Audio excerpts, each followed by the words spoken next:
Hello friends, welcome to shorts வேறு channel. மறக்காமல் பார்க்குறவங்க புதுசாக இருந்தீங்கன்னா லைக் பண்ணிட்டு, ஷேர் பண்ணி, சப்ஸ்கிரைப் பண்ணிட்டு பாருங்கள். வாங்க வீடியோக்குள்ளே போகலாம். வணக்கம் நண்பர்களே. இன்று நாம் பார்க்க போகிறது உலகிலேயே மிகப்பெரிய நிலவிலங்கு. என்னன்னா யானை பற்றி தான் பேச போகிறோம். வாருங்கள் பார்க்கலாம். யானைனா ஒரு சாதாரண விலங்கில்லை. அது ஒரு சக்தி, ஒரு அறிவு, ஒரு உணர்ச்சி, மனிதர்களுக்கு போலவே உணர்வுகளும் குடும்பங்களும் குடும்ப பாசமும் கொண்ட ஒரு அற்புதமான உயிரினம். இப்போ யானையின் தோற்றம் பார்ப்போம். யானை பெரிய உடலும் நீண்ட தும்பிக்கையுடனும் பெரிய காதுகளுடன் இருக்கும். அதன் தும்பிக்கை தான் அதன் மிகப்பெரிய சிறப்பு. பார்ப்போமா? தண்ணீர் குடிக்க எதுக்கு யூஸ் பண்ணுங்க பார்ப்போம். தண்ணீர் குடிக்க, உணவு எடுத்துக்கொள்ள, மரங்களை பிடிக்க, கூடவே அன்பை காட்ட. சரிங்களா? தண்ணீர் குடிக்கவும் உதவுது, உணவு எடுத்துக்கொள்ளவும் உதவுது, மரங்களை பிடிக்கவும் உதவுது, கூடவே மனுஷங்களோட அன்பை காட்டவும், யானைகளோட அன்பு காட்டவும் அது உதவுகிறது. இது உதவுது. அது தும்பிக்கை. சரிங்களா? அடுத்து பெரிய யானை 4 முதல் 6 டன் வரை எடை இருக்கும். அது தினமும் சுமார் 150 கிலோ வரை உணவு சாப்பிடும். அதாவது என்ன சொல்கிறாங்கன்னா, 4 முதல் 6 டன் வரை எடை இருக்குமா. அது தினமும் சுமார் 150 கிலோ வரை உணவு சாப்பிடும். சரிங்களா? இப்போ யானை என்னென்ன சாப்பிடுன்னு பார்ப்போம். யானை தாவர உண்ணி, அதாவது தாவரத்தை மட்டும் தாவர உண்ணி. அதாவது புல், இலை, மரச்செடி, பழங்கள் இவைகளை தான் சாப்பிடும். பாருங்கள், ஒரு நாள் முழுக்க சாப்பிடுவதிலேயே பாதி நேரம் செலவழிக்காது. அதனால் ஒரு நாள் சாப்பிட்றதுலையே பாதி நாள் செலவழிச்சிருந்தாங்க. இதனால்தான் அது எப்பப்போ சாப்பிட்டாலும் சாப்பிட்டு கொண்டே இருக்கும் மாதிரி தெரியும். சரிங்களா? நம்ம கோயிலுக்கு போனாலும் இது கொடுத்தாலும் சாப்பிடுவோம். எப்போ பார்த்தாலும் சாப்பிட்டுட்டே இருக்கும். சரிங்களா? யானையின் அறிவு பார்ப்போம். யானைகள் மிகவும் புத்திசாலிகள். அவை என்னன்னு பார்ப்போம். அவை நினைவாற்றல் அதிகம், பாதையை மறக்காது, மனிதர்களை கூட அடையாளம் கண்டுபிடிக்கும். நம்மளோட நினைவாற்றல் அதிகமாதுக்கு, பாதையை மறக்காதாமா, மனிதர்களை கூட அடையாளம் கண்டுபிடிக்குமா. அதனால தான் யானைக்கு நினைவாற்றல் அதிகம்னு சொல்கிறாங்க. சரிங்களா? அதுவும் நினைவாற்றல் அதிகமாக இருக்குமா. மேலும் யானைகள் சோகப்படவும், சந்தோஷப்படவும், கோவப்படவும் தெரியும். நம்மளை மாதிரியே கோவப்படவும், சந்தோஷப்படவும் எல்லாமே தெரியுமாமா அதுக்கும். ஒரு யானை தன் கூட்டத்தில் ஒருத்தன் இருந்தால் அது துக்கம் அனுபவிக்கும். அதுவும் நம்மளை மேலே துக்கம் பண்ணுமாமா, எல்லாம் சேர்ந்து. சரிங்களா? அடுத்ததாக யானையின் குடும்ப வாழ்க்கை பார்ப்போம். யானைகள் தனியாக இருக்காது. அவை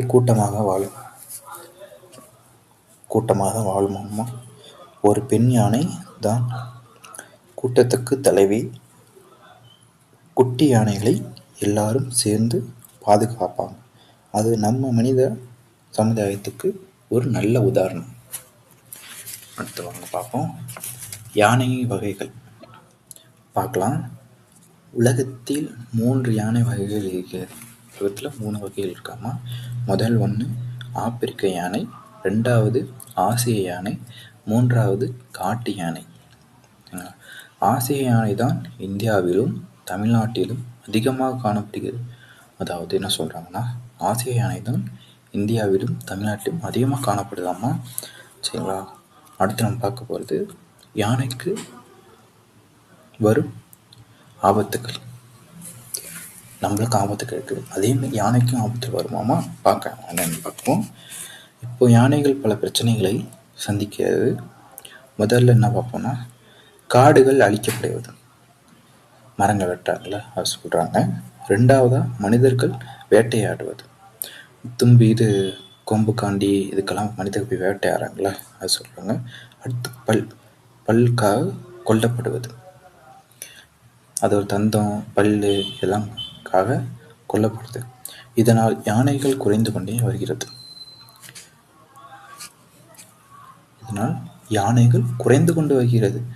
அதுக்கு நம்ம என்ன பண்ணணும் பின்னாடி பார்ப்போம். அடுத்து பார்ப்போம். யானை மற்றும் கலாச்சாரம். யானைக்கு கலாச்சாரம் இருக்கு, வாங்க. நம்ம இந்திய கலாச்சாரத்தில் யானைக்கு ஒரு முக்கிய இடம் இருக்கு. அதாவது நம்மளோட இந்திய கலாச்சாரத்தில் யானைக்கு முக்கிய பங்கு இருக்காமா, வாங்க பார்ப்போம். கோவில்களில் யானை இருக்கும். எல்லா கோவிலும் போனீங்கன்னா, பெரிய பெரிய கோயிலில் போனீங்கன்னா முக்கியம் யானை இருக்கும், இல்லாமல் இருக்காது. சரிங்களா? அடுத்து விநாயகர் வடிவம் யானை தலை உண்டது. எல்லாருக்கும் தெரியும்னு நினைக்கிறேன், விநாயகர் தலைவர். ஓகேவா? அடுத்து வாங்க போகலாம்.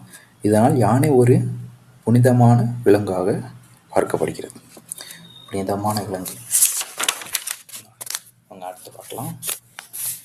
யானையை பாதுகாப்பது நம்ம கடமை. சொல்லுங்கள்ல, யானையை பாதுகாப்பது நம்ம கடமை. வாங்க. யானைகள் இல்லாமல்